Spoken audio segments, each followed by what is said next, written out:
Subscribe करें हमारा YouTube channel ताकि आपको हर नए आने वाली वीडियो का नोटिफिकेशन मिल सके। अस्सलाम वालेकुम friends, welcome to my channel. आज हम एफएससी पार्ट 2 का फर्स्ट चैप्टर पढ़ेंगे, चैप्टर नंबर 15। तो इसमें चैप्टर का नाम है होम्योस्टेसिस। तो आज हम होम्योस्टेसिस का कॉन्सेप्ट पढ़ेंगे। हम देखेंगे कि इस वर्ड का मतलब क्या है, इसकी डेफिनेशन क्या है, इस पर कौन कौन से कंपोनेंट्स अफेक्ट होते हैं और इन कंपोनेंट्स को कौन सा सिस्टम कंट्रोल करता है। तो अब हम देखते हैं होम्योस्टेसिस जो वर्ड है इसका मतलब क्या है। तो होम्योस्टेसिस जो वर्ड है ये दो वर्ड से मिलकर बना है, होम्यो और स्टेसिस। होम्यो का मतलब है होम और स्टेसिस का मतलब है मेंटेनेंस। जिस तरह से हम अपने घर की मेंटेनेंस करते हैं, अगर कोई चीज़ ख़राब हो जाती है तो हम एक्सटर्नल एनवायरनमेंट की वजह से अगर किसी चीज़ में कोई जो है ख़राबी आ जाती है तो हम उसको अगेन जो है वो पहले जैसा बना लेते हैं। बिल्कुल इसी तरह जो लिविंग ऑर्गेनिज़म्स हैं, जो एंडोथर्मिक ऑर्गेनिज़म्स हैं, उनका भी जो इंटरनल इन्वायरमेंट है, एक्सटर्नल इन्वायरमेंट में चाहे जितनी चेंजेस आती रहें वो अपना इंटरनल इन्वायरमेंट जो है वो मेंटेन करके रखते हैं। फॉर एग्ज़ाम्पल अगर मैं ह्यूमन की बात करूं और तो ह्यूमन का बॉडी टेम्परेचर जो है वो 37 डिग्री इंटरनल टेम्परेचर जो है वो मेंटेन रहता है। तो बाहर अगर टेम्परेचर ज़्यादा होता है या कम होता है, बट वो अपने आप को जो है अपने इंटरनल इन्वायरमेंट को, अपने इंटरनल टेम्परेचर को 37 डिग्री पर ही मेंटेन रखते हैं। तो वो किस वजह से रखते हैं? तो इस प्रोसेस की वजह से रखते हैं, होम्योस्टेसिस की वजह से। तो अब हम सबसे पहले होम्योस्टेसिस की डेफिनेशन देख लेते हैं। The protection of internal environment from the harms of fluctuations in external environment is termed as homeostasis. तो इसमें एक वर्ड फ्लक्चुएशंस यूज़ हुआ है। तो फ्लक्चुएशन का मतलब होता है उतार चढ़ाव, यानी कि अगर एक्सटर्नल इन्वायरमेंट में कोई उतार चढ़ाव आ रहा है बट वो अपने इंटरनल इन्वायरमेंट को जो है वो अपने हिसाब से मेंटेन रखते हैं। तो होम्योस्टेसिस जो प्रोसेस है इस पर 3 जो इसके कंपोनेंट्स हैं जो अफेक्ट करते हैं। तो सबसे पहला है ऑस्मो रेगुलेशन, सेकंड पे है एक्सक्रीशन और थर्ड पे है थर्मो रेगुलेशन।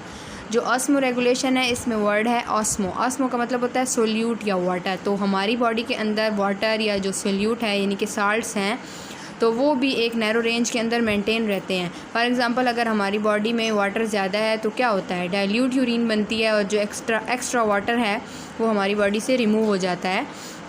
अगर फॉर एग्ज़ाम्पल पानी कम है तो क्या होता है, कंसनट्रेटेड यूरिन बनेगी, ज़्यादा से ज़्यादा वाटर को एब्जॉर्ब किया जाएगा और कंसनट्रेटेड यूरिन बनेगी। तो इसी तरह से वो वाटर बैलेंस हो जाता है, ठीक है। और अगर जो दूसरा है वो एक्सक्रीशन।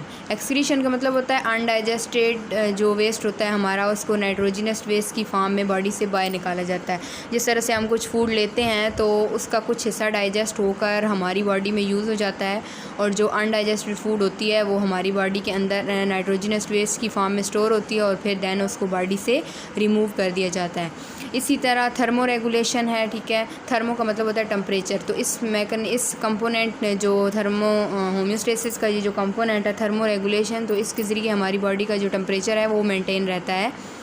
तो अगर फॉर एग्ज़ाम्पल हमारी बॉडी गर्मी है तो हमारी बॉडी में जो है वो टेम्परेचर ज़्यादा है, हमें गर्मी लग रही है, तो क्या होता है, स्वेट ग्लैंड्स जो हैं वो पसीना बनाते हैं, एवेपोरेशन होती है और फिर हमें कूलिंग अफेक्ट होता है। अब हम देखते हैं कि ये जो 3 कंपोनेंट हैं, एक्सक्रीशन, ऑस्मो रेगुलेशन और थर्मो रेगुलेशन, इनको कौन सा सिस्टम कंट्रोल करता है। तो इनको जो सिस्टम कंट्रोल करता है उसको कहते हैं कंट्रोल सिस्टम। तो इस कंट्रोल सिस्टम के आगे से 3 कंपोनेंट्स हैं, रिसेप्टर, कंट्रोल सेंटर और अफेक्टर। रिसेप्टर क्या है, फॉर एग्ज़ाम्पल हमारी नोज़ है तो नोज़ एक रिसेप्टर है। तो नोज़ किस चीज़ को डिटेक्ट करती है, स्मेल को डिटेक्ट करती है। अगर कोई अच्छी खुशबू आ रही है तो उसको डिटेक्ट करेगी। तो वो जो खुशबू है, स्मेल जो है वो क्या है, एक स्टिमुलाई है। जब रिसेप्टर को कोई स्टिमुलाई मिलता है तो वो उसको डिटेक्ट करता है और फिर उसको कंट्रोल सेंटर के पास भेज देता है। कंट्रोल सेंटर हमारे पास क्या है, हमारी बॉडी में अगर देख लिया जाए तो हमारा दिमाग है, हमारी स्पाइनल कॉर्ड है जो कि सेंट्रल नर्वस सिस्टम है। इसके अलावा भी हमारी बॉडी में एक जो है कंट्रोल सेंटर मौजूद है जिसको एंडोक्राइन सिस्टम कहते हैं। तो उसमें डिफरेंट ग्लैंड्स हैं, ठीक है, मसल्स हैं, तो वो भी हमारे कंट्रोल सेंटर के तौर पर काम करते हैं। तो कंट्रोल सेंटर क्या करता है, कुछ सिग्नल देता है अफेक्टर को, ठीक है। तो इसके बाद आ जाता है फीडबैक मैकेनिज़्म। फीडबैक मैकेनिज़्म क्या है, detection of change and signalling the effector response to control system is a feedback mechanism. यानी कि ये चेंज को डिटेक्ट करता है और सिग्नल देता है अफेक्टर रिस्पॉन्स, ठीक है। तो ये क्या है, feedback mechanism. Feedback mechanism positive भी हो सकता है, नेगेटिव भी हो सकता है, वो फिर हम आगे चैप्टर्स में इसको देखेंगे। इसका अभी हम लोगों ने एक ओवरव्यू देखना था सिर्फ। अभी नीचे डायग्राम में अगर आप लोग देख लें तो इसमें बताया हुआ है कि एक्सटर्नल एनवायरनमेंट के अंदर किस तरह से टेम्परेचर को या एनवायरनमेंट को जो है वो मेंटेन किया जाता है, और सेल के अंदर यानी कि सेल के इंटरनल एनवायरनमेंट में, इंट्रासेलुलर एनवायरनमेंट में किस तरह से रेगुलेट किया जाता है इंटरनल एनवायरनमेंट को। तो इसमें ये बात बताई हुई है कि एक्सटर्नल एनवायरनमेंट में जो फ्लक्चुएशंस होती हैं वो वाइड रेंज में होती हैं, जबकि इंटरनल एनवायरनमेंट में जो फ्लक्चुएशंस होती हैं वो क्या होती हैं, नैरो रेंज में होती हैं। तो ये एक्सटर्नल एनवायरनमेंट का कंट्रोल सिस्टम है, ठीक, और ये इंटरनल एनवायरनमेंट का कंट्रोल सिस्टम है जो कि सेल मेम्ब्रेन के जो है वो साथ लगा हुआ है।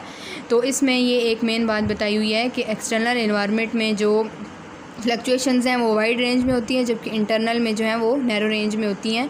तो अभी हम इस लेक्चर को रिव्यू कर लेते हैं। सबसे पहले हमने होम्योस्टेसिस के वर्ड के मीनिंग देखे, उसके बाद हम लोगों ने इसकी डेफिनेशन देखी, फिर हमने देखा कि इस पर कौन कौन से कंपोनेंट्स हैं, 3 कंपोनेंट्स जो अफेक्ट करते हैं।